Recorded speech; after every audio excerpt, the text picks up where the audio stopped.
Baik, sebelumnya Assalamualaikum warahmatullahi wabarakatuh. Kami dari kelompok 4 di sini akan mempresentasikan terkait dengan PCBL pengauditan satu. Sebelumnya, perkenalkan saya Yunita Kusmaningrum dan rekan saya Aida Rizky, Namira Salsabila, Zidni Ali, dan Anissa Rahma. Nah, pada kesempatan kali ini kami akan mempresentasikan terkait dengan literatur review pelanggaran etika profesi akuntan publik pada prinsip integritas studi kasus audit laporan keuangan di Indonesia. Baik, langsung saja kita mulai. Yang pertama ada abstrak. Nah, penelitian ini bertujuan untuk menganalisis pelanggaran kode etik yang berfokus pada prinsip integritas di beberapa institusi keuangan dan publik di Indonesia. Prinsip integritas mengharuskan auditor untuk bertindak jujur, adil, dan tidak berpihak saat melaksanakan tugasnya. Namun, pelanggaran serius terhadap prinsip ini ditemukan di beberapa perusahaan besar di Indonesia. Penelitian ini menerapkan metode kualitatif dengan pendekatan studi kasus dan menemukan pola perilaku tidak etis dari auditor, seperti pemalsuan laporan, pengabaian atas tindakan kecurangan, serta kolusi dengan manajemen untuk menutupi kecacatan dalam laporan keuangan. Faktor yang mendorong pelanggaran ini meliputi tekanan dari manajemen, keuntungan pribadi, serta minimnya skeptisisme profesional. Akibatnya terjadi penurunan kepercayaan investor, kerugian finansial, dan kerusakan reputasi profesi auditor. Studi ini menyoroti pentingnya penegakan regulasi yang lebih ketat, pelatihan etika, dan peningkatan independensi auditor untuk menjaga integritas dalam audit di masa mendatang. Kata kuncinya yaitu kode etik, integritas, auditor, pelanggaran etika, audit keuangan. Nah, baik selanjutnya terkait dengan pendahuluan di sini ada 4 kunci ya. Nah, seperti yang kita tahu, laporan keuangan itu bukan hanya sekedar untuk menyajikan angka-angka ataupun nominal-nominal, tetapi menjadi dasar untuk membantu dalam pengambilan keputusan oleh para pemangku kepentingan seperti investor dan juga kreditor. Nah, maka dari itu keandalan dan juga ketepatan informasi dari suatu laporan keuangan itu menjadi kunci untuk menjaga kepercayaan publik.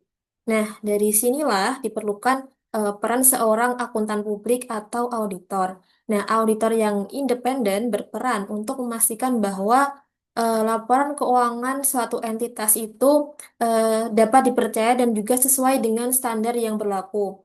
Nah, namun di era digital ini tentunya banyak sekali tantangan yang harus dihadapi auditor.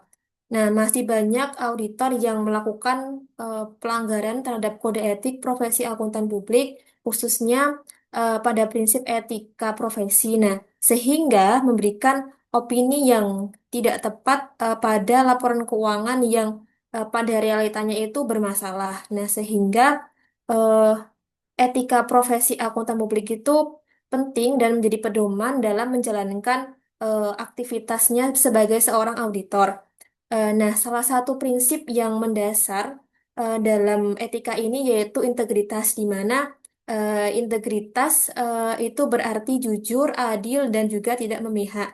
Yang ini tuh menjadi kunci utamanya.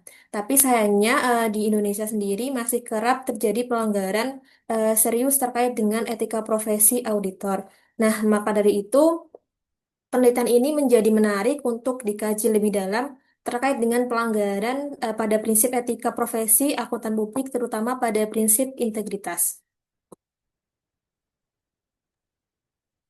Selanjutnya untuk kajian teori yang pertama, Kode Etik Profesi Akuntan Publik. Kode Etik Akuntan Indonesia yang dikeluarkan oleh Ikatan Akuntan Indonesia atau IAI memiliki peran yang sangat penting dalam membimbing perilaku dan keputusan seorang akuntan. Pedoman tersebut memiliki peran yang sangat penting dalam membimbing perilaku dan keputusan seorang akuntan. Terdapat 5 prinsip dasar yang harus dijunjung tinggi oleh akuntan publik. Yang pertama adalah integritas, yang kedua objektivitas, yang ketiga kompetensi dan kehati-hatian, yang keempat kerahasiaan, dan yang terakhir perilaku profesional. Dari 5 prinsip tersebut, integritas menjadi fondasi utama karena mengharuskan seorang auditor bertindak jujur, tulus, dan adil dalam menyampaikan informasi. Kajian teori yang kedua yaitu pengertian dan dimensi integritas.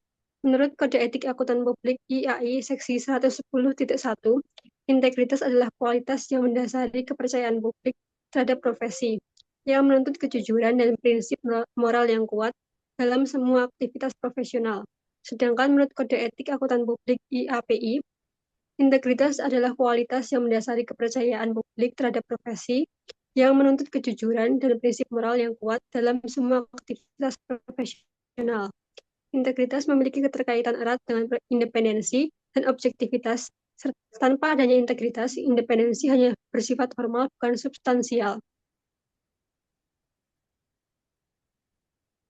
Kajian teori yang ketiga, pelanggaran etika dalam praktik audit.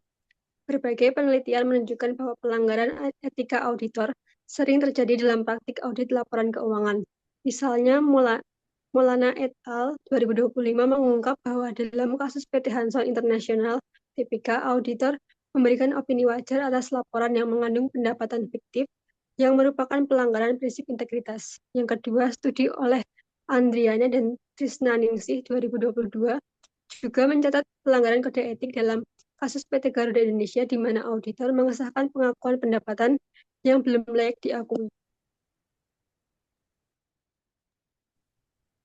Selanjutnya, untuk metode penelitian, di sini metode penelitiannya dengan menggunakan pendekatan deskriptif kualitatif, eh, di mana peneliti adalah instrumen kuncinya dan pengumpulan data dilakukan secara mendalam melalui analisis dokumen dan literatur. Tujuan dari pendekatan ini itu adalah memperoleh pemahaman yang holistik terhadap persoalan yang dikaji, khususnya pelanggaran prinsip integritas dalam profesi auditor. Selanjutnya, untuk sumber datanya, dalam sumber data penelitian ini merupakan data dengan data sekunder melalui teknik literatur review, yakni pengumpulan informasi dari berbagai jurnal ilmiah nasional yang relevan dengan topik kode etik, integritas auditor, dan studi kasus pelanggaran etika.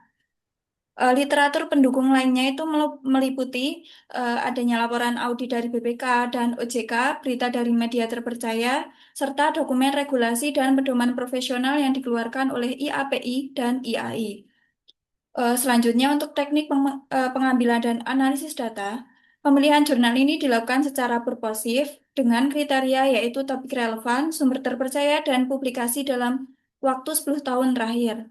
Data dianalisis secara tematik untuk mengidentifikasi pola-pola pelanggaran kode etik, faktor penyebab utama, dan dampaknya terhadap kualitas audit di Indonesia.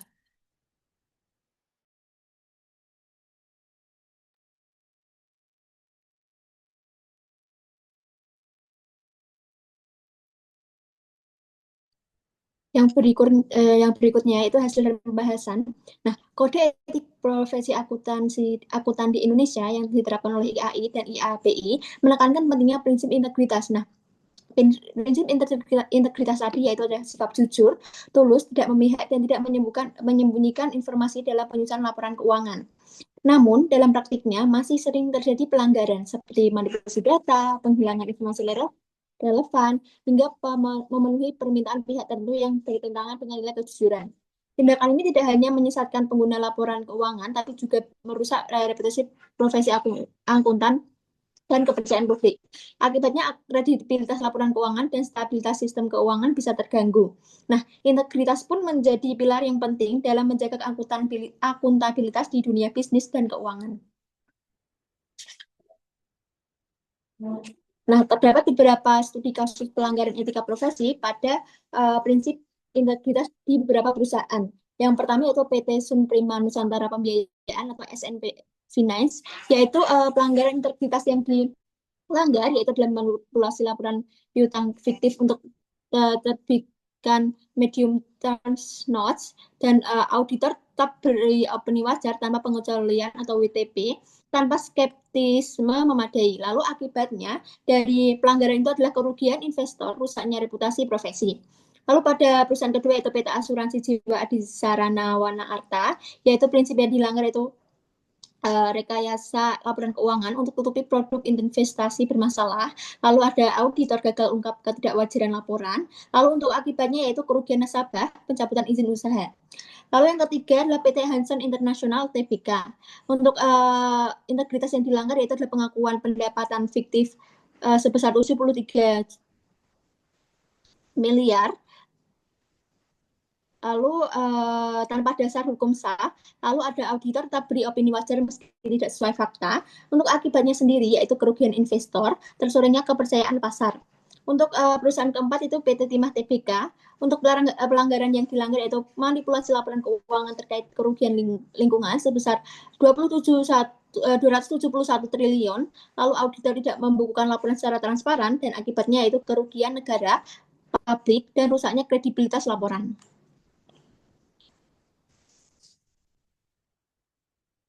Lalu yang kelima ada PT Tiga Pilar Sejahtera Food Tbk atau AISA, yaitu penggelembungan aset dan pendapatan fiktif sebesar 4 triliun. Lalu ada auditor menjalin relasi 12 tahun dan beri opini wajar. Untuk akibatnya sendiri yaitu kerugian investor dan tersorenya pasar modal di Indonesia. Lalu berikutnya ada PT Garuda Indonesia Persero Tbk, yaitu prinsip integritas yang dilanggar yaitu adalah pengakuan pendapatan fiktif dari piutang jangka panjang yang belum terrealisasi. Ada auditor beri opini wajar tanpa skeptisisme. Lalu akibatnya sendiri yaitu laporan menyesatkan dan menurunkan kepercayaan publik. Untuk yang terakhir adalah PT Asuransi Jiwasraya Persero, yaitu adalah prinsip integritas yang dilanggar adalah manipulasi laporan laba dan investasi beresiko tinggi. Auditor lalai deteksi ketidakwajaran dan beri opini wajar. Untuk akibatnya sendiri yaitu kerugian negara sebesar 16 triliun, reputasi angkutan tercoreng. Nah, beberapa kasus tersebut menunjukkan pelanggaran serius terhadap prinsip integritas, di mana auditor tetap memberi opini wajar meski laporan keuangan dimanipulasi. Penyebab utamanya yaitu meliputi lemahnya pengawasan, saksi yang tidak tegas, rendahnya pelatihan etika, tekanan klien, hubungan profesional yang terlalu lama, dan lemahnya kontrol internal. Dampaknya, kepercayaan publik terhadap profesi akuntan menurun dan bisa mengganggu stabilitas keuangan. Untuk mencegah hal ini perlu diperkuat pendidikan etika, pengawasan ketat, serta penerapan sanksi tegas agar standar profesional dan nilai integritas dapat kembali ditegakkan. Selanjutnya, yang terakhir dari penelitian kami, kesimpulannya adalah studi literatur terhadap 7 kasus audit di Indonesia itu menunjukkan bahwa pelanggaran prinsip integritas dalam profesi auditor terjadi secara serius dan berulang. Auditor tetap memberikan opini wajar atas laporan keuangan bermasalah meskipun terdapat transaksi fiktif, manipulasi data, dan pengabaian fakta material. Selanjutnya, integritas itu merupakan fondasi utama profesi auditor karena menentukan kredibilitas, objektivitas, dan keandalan hasil audit. Tanpa integritas, opini audit dapat menyesatkan dan merusak kepercayaan publik. Selanjutnya, untuk implikasi dari penelitian ini itu terdapat tiga stakeholder utama. Yang pertama bagi dunia akademik dalam pengembangan kurikulum dan riset. Yang kedua bagi auditor sebagai pengingat pentingnya etika, dan yang ketiga bagi regulator sebagai dasar penguatan pengawasan dan sanksi. Selanjutnya, penelitian lanjutan disarankan menggunakan data primer seperti wawancara atau observasi di KAP serta memperkuat pelatihan etika agar integritas benar-benar diterapkan dalam praktik.